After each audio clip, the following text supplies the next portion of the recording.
We're live. I'm just making sure. Oh, here we go. It's official. We're live. We're live. I told you it's live. You don't believe me, but that's okay. I absolutely did not believe you. No, I needed confirmation from our boss, right, that we were live. Malik Willis, I said Arizona, which I thought for sure LaFleur, Yeah, from one LaFleur to the other. Yeah. Then I said, well, it's Minnesota because Kevin O'Connell, by God, he's going to do something different and he could fit it. Malik Willis. He's going to Miami. Malik Willis has just signed a deal, 3 years, $67.5 million, 45 fully guaranteed to the Miami Dolphins. Malik Willis for both him and the team. Yep. So hey, former defensive coordinator for the Packers, now the head coach of the Dolphins. He saw enough at practice. He wanted him to be his quarterback. Malik Willis signing 3 years, $67 million, 45 guaranteed to be a part of the Miami Dolphins. Here's the difference. He was not good up in Green Bay. He was spectacular. Right. Everybody quit going, oh, it's not enough and all that. Hey, like I've always said, the preseason in Tennessee, that's why he ended up with the Packers. So let's get over that. But now he's going to a team that's really dismantling itself in a way and all that. And he won't have the success that he had in Green Bay. It might take a year or two until they get more players around him and all that and get this team organized again like it was there for a short run that we had with Tua. So, there's some good pieces though already. You still have Devon Achane. You have Jalen Waddle. You have Malik Washington, right? You still got Jalen Wright, Ollie Gordon at the running back position too. Right. So it's not like they're completely dismantled on the offensive side. They still got some weapons around him. I mean, I think the biggest thing is that, they are just they're taking a $99 million cap hit, right? And just dead cap money to Tua Tagovailoa, right? For him to walk. But that being said, their O-line too, Matt. When I watched them play last year, the O-line didn't stand out to me, but go ahead. Right. No, you're right. And I mean, hey, that's a little bit too of like the scheme, that wasn't necessarily an emphasis. I think sometimes we're, very similar, right? Mike McDaniel, Kyle Shanahan, like they don't invest a ton into second, third contracts with guys on the offensive line, unless it is Trent Williams. And even that right now is a questionable thing for the 49ers.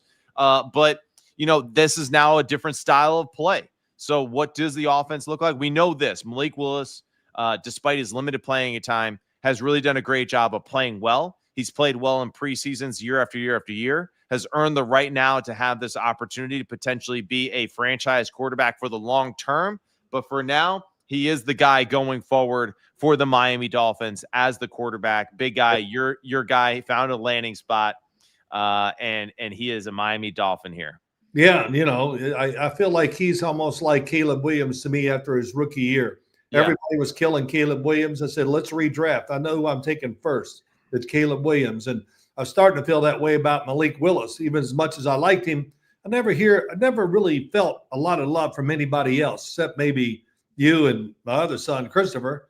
But it seems like in the last couple of days, I've heard a little more positivity towards him. But he's going into, we'll see. I'm sorry, I don't know this, Matt. Do you know the offensive coordinator for the Miami Dolphins? Yeah. So, I mean, let's just kind of talk through the coaching staff right here. So we have Jeff Hafley, who has experience with Malik Willis from Green Bay. Okay. Their offensive coordinator is Bobby Slowick. Everyone who is at home right now, you heard Bobby Slowick's name because he was in the running of potentially being a head coach candidate a few years ago when the Houston Texans and C.J. Stroud were the hottest thing in the NFL as a rookie.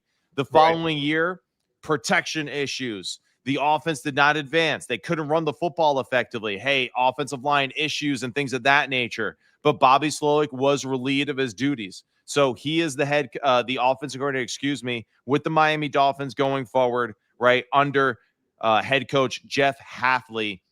There in Miami. So Bobby Slowick's offense, if we can kind of picture what it looked like there in Houston. Man, his first year in Houston, he was killing it. He was so creative and doing things that nobody else was doing.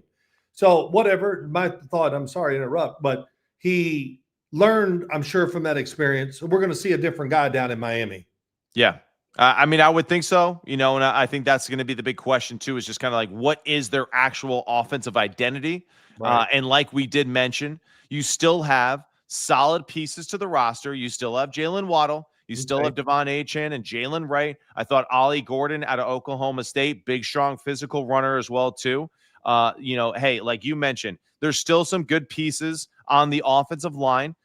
Is it like the most perfect offensive group, right? I mean, no, of course not. But still, there's some good pieces to build around. And we know that Jeff Hafley, with his defense, right, they're going to be shored up on that side. So, well, the one good thing, too, you talk about that O-line, they got a mobile quarterback behind them now. yeah. That's going to change it somewhat. I will say this, too. I like the backup, too. You got Quinn Ewers down there. I thought he showed – I really thought he showed really big promise when I watched him play. He was making some ridiculous throws. Yeah. And I wanted to yell at him, "You're not in college. It's not that easy." But it was he.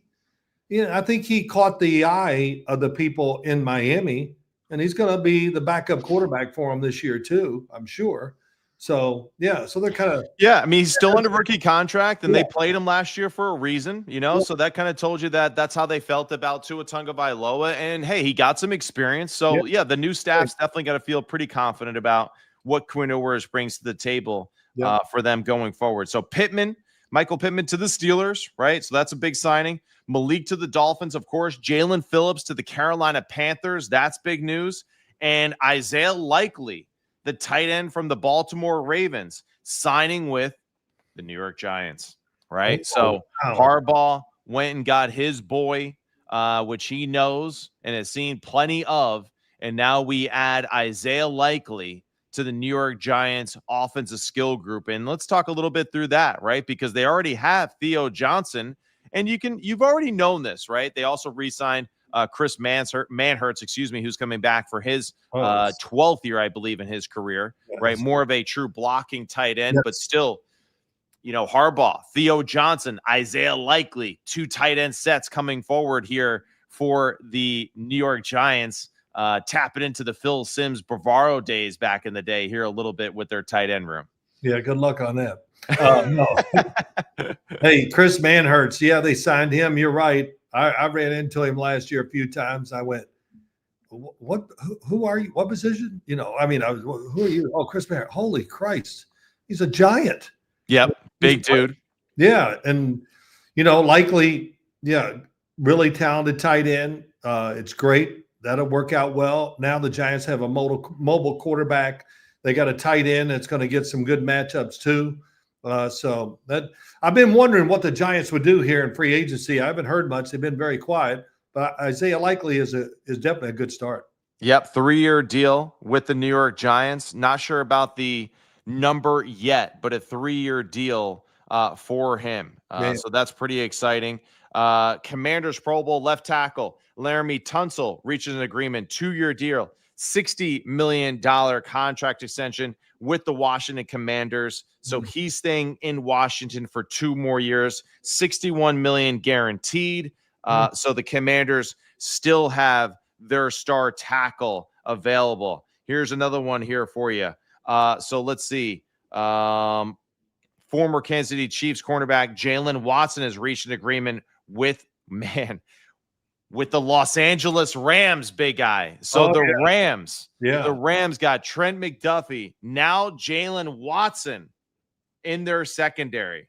So they got McDuffie, they basically just traded secondaries here. It's unbelievable. What you want, Matt, you want a team that fits each other. And the Rams got this explosive offense. Yeah. Right? I mean, there's no doubt. I'm watching him again, recently, and it's just Stafford. It's just bombs away every chance he gets. Right. And some of the throws, of course, are ridiculous. But you want the same on your defense. And, the defense was the opposite of that. They were like, we got the team that bombs it, and the other side, we got a team that's checked down Charlie. Right. It's just so careful. And zone defense, man, zone defense, when you just drop back and try to read the quarterback in the NFL, we've talked about this. Yeah. Good luck. You need an offense that's going to score a lot of points because that defense, I don't give a damn how good you are. You can't get to the quarterback quick enough because, he's open, let me throw it. It's come on. And what really probably sold it to me was the game against who? the Carolina Panthers in the playoffs. Yeah. I mean, Bryce Young, there were times I'm going, damn, he's picking them apart. Yeah, that's right. Yeah. So here we go now. We got Trent McDuffie. Yeah. We got Jalen Watson, Cam Curl, and Cameron Kitchens as your starting secondary across the board for the Los Angeles Rams. Man, talk about a crew right there. So, hey, if there were some weaknesses last year with this team and some question marks, I actually thought the secondary had some good moments. I thought the scheme was really what failed them more often than not with Shula's defense. But, hey, there's no excuses anymore, right? It's not personnel. It's not X's and O's. They got to put this thing together because there is no reason why this can't be one of the better defenses in the league. And again, another draft class that's strong in the trenches on the defensive side can definitely add some capital in the middle of rounds to just add to this already pretty talented young defensive unit that they have. Matt, how much longer can one of the greatest throwing, passing quarterbacks in history? Yeah. And it's not even, if you're going to argue that point, don't come to me and argue. Because come on, just shut up. But it's you got to take advantage. I think that's so much. Yeah, they want to win and all that stuff, but they know they have a short window here with the quarterback, and they got to do. It's almost like Lamar Jackson. I think Baltimore's thinking, hey man, we got to get this thing going here. Right. But we got to quit having disappointments in the playoffs. We got to get better play by a lot of people. And we got to get a better play by our quarterback too. So that window is closing on the Baltimore Ravens. Maybe not as bad as it is with the Rams, but it's still closing. Man, so, I mean, and we heard it earlier this week, right? The Rams extending Cam Curl, so he's all set. Of course, now with Jalen Watson on the outside, that's unbelievable. So just a recap here of what we've seen here early on so far with free agency. We got Michael Pittman Jr., right, to the Steelers. So that's big news, right? We have Jalen Watson to the Los Angeles Rams, along with his teammate Trent McDuffie. So now that secondary with Cam Curl and Cameron Kitchens, my God, that's an impressive group. The Tampa Bay Buccaneers re-signing Cade Otton to the tight end position. Still, we'll see what happens with Mike Evans in free agency to the longtime Tampa Bay Buck. Kenneth Walker signing with the Kansas City Chiefs. Man, unbelievable. Draymond Jones going to the New England Patriots. Alex Pierce re-signing with the Indianapolis Colts. Rashawn Gary earlier traded to the Dallas Cowboys. Earlier, Micah Fitzpatrick traded to the New York Jets, man. So we got a lot. And then also, too, let's not forget the Packers, who've been very active so far this offseason, trading for Zaire Franklin, linebacker from the Indianapolis Colts. So, man, we haven't even really got into it yet, but a lot of action, Phil. A lot of action. Yeah, a lot of. Hey, listen, where's Kyler Murray going to end up? Man, where is Kyler Murray going to end up? Is he going to be a Minnesota Viking big guy? Like, would you confidently Sharpie that in right now? I've gone through this and look at all of it. The quarterbacks. I don't think there's a better fit there than him. Okay. And, like I said, his ability to, scramble, move in the pocket, whatever, it's really good. And I think he's got so much experience now in who he is, how to play. And I think he fits the offense in Minnesota. Yeah. The defenses are not going to play that offense the same anymore because the quarterback is going to run. And also, he is not a guy that, he'll throw it down the field a lot. Right.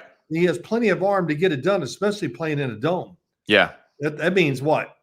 9, maybe 10 games a year in a dome because they get to go to Detroit too. So, yeah, that's what I see. I can't think of another team that would want Kyler Murray. Right. I mean, of course I can think of other teams that would want him. I guess the big question I have really is just like, to what extent, right? Is he coming in to be the guy? Is he coming in to be the backup? For Minnesota, it's like clearly like he's coming in to be the guy. I mean, there's no doubt about it. And they'll say it's a competition, but like, come on, like he's the day one starter for that team going forward. And that's where it kind of gets like to Tua and for Kyler, is the market that deep for them? Because you have to keep in mind as well with free agent QBs like this, especially with the star power that they have, if things go poorly for your starter, like let's just even say for a JJ McCarthy in Minnesota, let's say he is named the starter. if things go poorly and Kyler Murray is your backup, that's a problem. He's going to be in trouble very quickly, right? So signing a guy like Kyler, the intention is he is coming in to be the guy, right? And giving your young QB who you play or think you're going to build your franchise around a little bit more of a runway to develop. Well, let's do this real quick. Yeah. Tell me about the Atlanta Falcons. The rumors, it's rumors, whatever. Yeah. That they might be looking at Tua to come in and be whatever. Michael Penix, ACL hurt last year. He's not going to be ready at the start of the year. Right. Kirk Cousins, what's going to happen? Yeah, and this is interesting too, because I think for the Falcons, like they're kind of looking at Tua, one, I think experience, right? I think Stefanski and Tommy Rees are thinking, well, we can build an offense that fits him and his skill set, right? We have big, strong, physical guys on the outside. We'll see what happens with Kyle Pitts, right? But still, they have pieces around him. Bijan Robinson, of course, with the running game. Can line him up under center, be consistent, run the football, the play action passes off it. So I think Stefanski and Tommy Rees are looking at that saying, we can formulate an offense that makes him feel very comfortable. Like you mentioned earlier, play in a dome. Hey, when we travel, we're still playing in a dome against the Saints as well within the conference. Oh, yeah, we go to Tampa Bay. It's like it's either rain or it's beautiful Florida. You know all about that to us, so it's comfortable for you in that sense. So I think that it makes sense for the Falcons to give themselves just a year to figure out, all right, what is the future? Is Michael Penix our guy? How does Matt Ryan feel about Michael Penix, right? And his future at that position. But ultimately, I do think it is about just getting a guy with experience that they can build a similar offense around. And I think that's why they are targeting Tua in that sense there. All right. How about this one? How about Kirk Cousins? Okay, we're doing everything everywhere. How about if he goes back to Minnesota?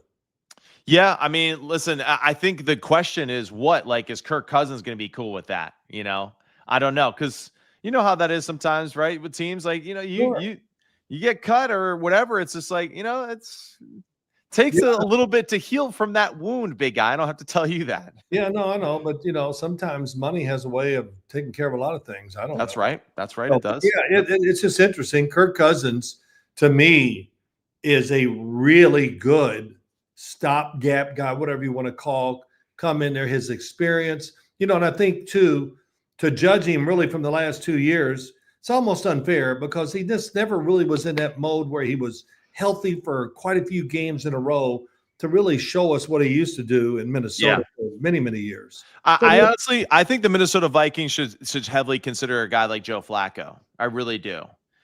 Because I feel like a Joe Flacco too, it's like, I think they can win a lot of football games with him as a starting quarterback with their offense, right? I do believe in O'Connell and Flacco to be able to do that. And I also think too, that it's like, if you are concerned about the feelings of JJ McCarthy, right? Joe Flacco, I think, alleviates a little bit of that, right? Long-term wise. Bringing Kyler Murray, it's like, okay, hey, we're starting the clock here real quick here. You're either going to figure this out or you're not, because if Kyler plays well, we're not going to make the same mistake we made with Sam Darnold, right? And letting him go. I'm not on the board with Joe Flacco if he's okay. Let's say just, it's a spark, but it dies quick. Okay. Yep. So I just feel the sacks, and he is an aggressive thrower, so he's going to throw some interceptions, things like that. So right. I wouldn't be excited for the Minnesota Vikings if they did sign Joe Flacco to be that guy, what you're talking about. Yeah, and now keep in mind, we still have guys like Geno Smith, like you mentioned, Kirk Cousins, Aaron Rodgers, if he, whatever his timetable is, heard him on Pat McAfee the other day. I'm still confused on whatever it was that he was trying to say. So Malik Willis is gone, right? Kyler is still out there. Kirk is still out there. Geno is out there. Marcus Mariota. You got Jimmy Garoppolo too. Of course, Carson Wentz's name has kind of been fluttered around a little bit too, especially with the New York Jets and Frank Reich.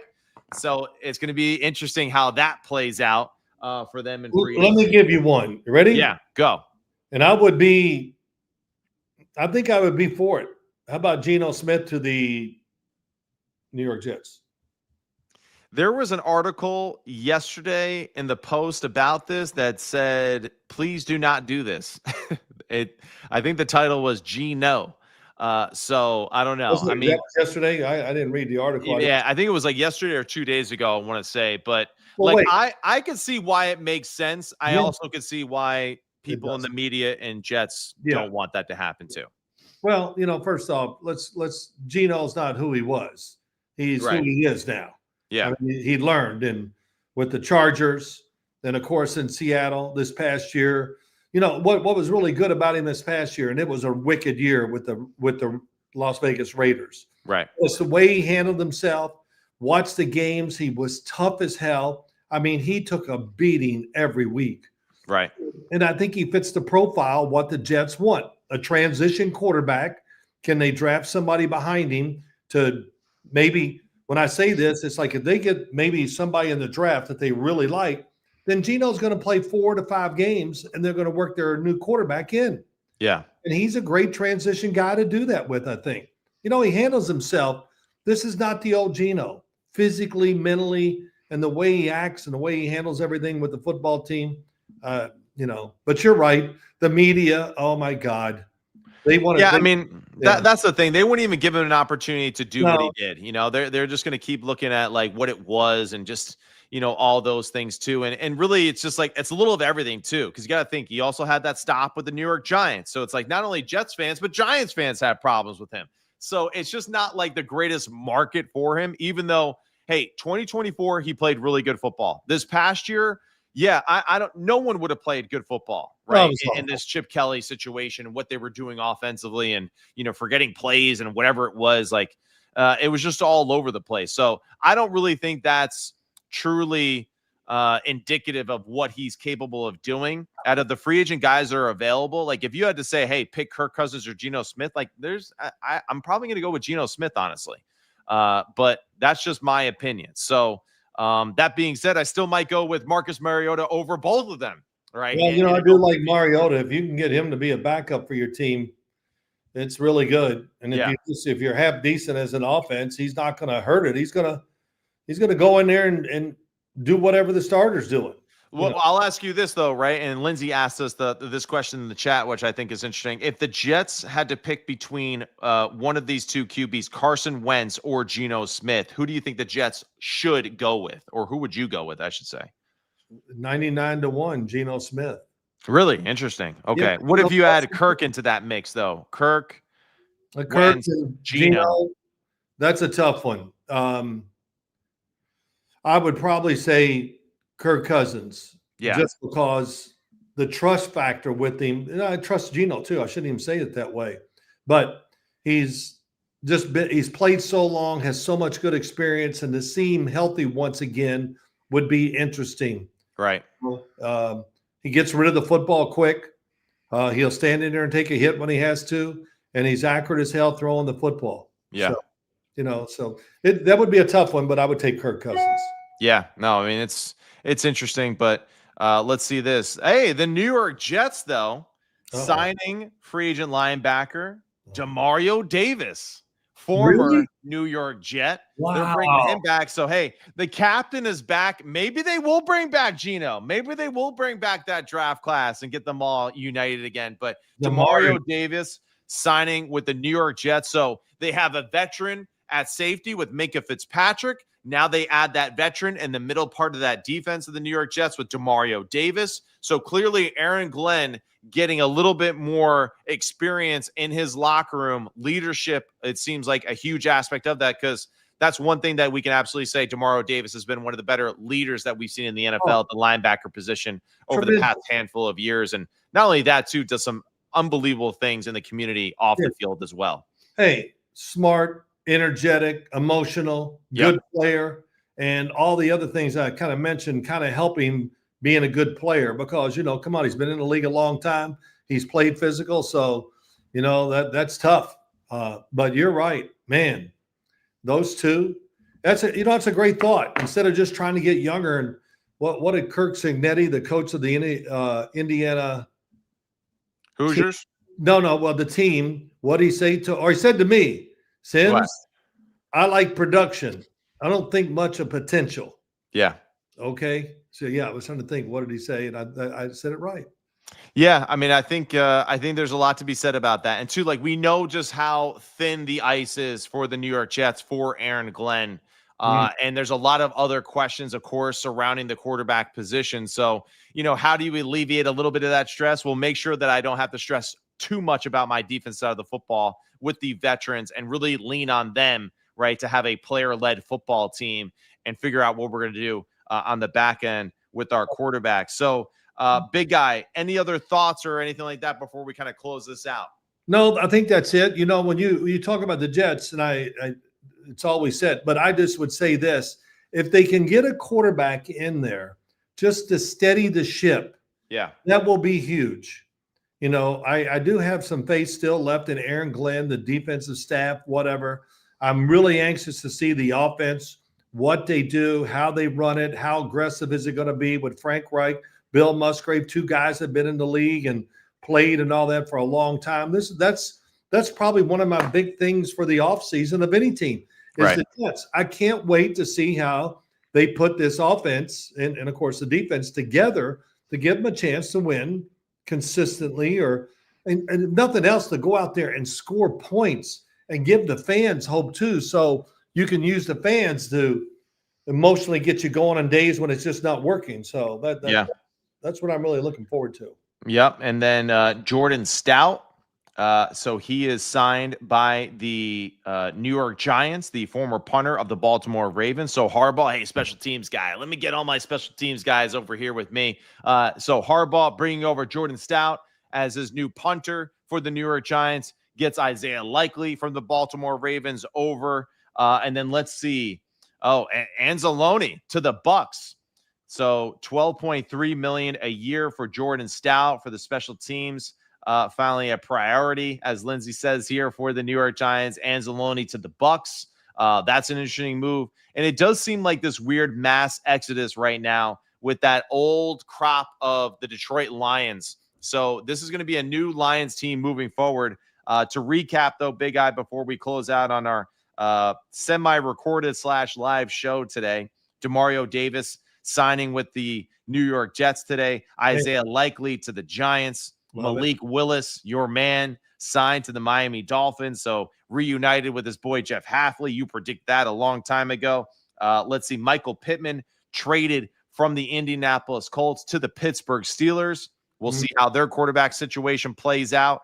Of course, Alex Pierce extended 4 years, $116 million. Cade Otton resigns. Jalen Watson to the Rams. Mr. Watson to the Rams with Trent McDuffie. That's a scary secondary. Another one that we missed earlier, Eric Stokes, signs a 3-year deal extension with the Las Vegas Raiders. So, and of course, hey, the biggest news of the day, Kenneth Walker, Super Bowl MVP, going to the Kansas City Chiefs to be a part of the Mahomes, Travis Kelce trifecta over there in Kansas City or wherever their new home potentially may be. So, man, well, here we are. Yeah. Seeing it and whatever. I turned the TV on this morning. I see Adam Schefter there, Yeah. And it looked like he hadn't slept in a month because of all the stuff that goes on. Their job this time of year, it must be brutal. Oh, I mean, it must be. But there's also like, he's one of those guys like he loves it. You could tell he loves it. He's the man. The multitasking too, he's doing interviews and texting and talking all at the same time, so clearly there's an extra compartment in his brain for all of that organization. But it's pretty cool. Pretty awesome though. Big Guy, great stuff today. Always a pleasure. Lindsay, thank you so much for helping us out with all of that chatter as we were live there for a second. And hey, to everybody in free agency, good luck. Yeah. Right. Hey, let's just go live. I gotta go live. God damn, that's enough. Let's go live. Oh. And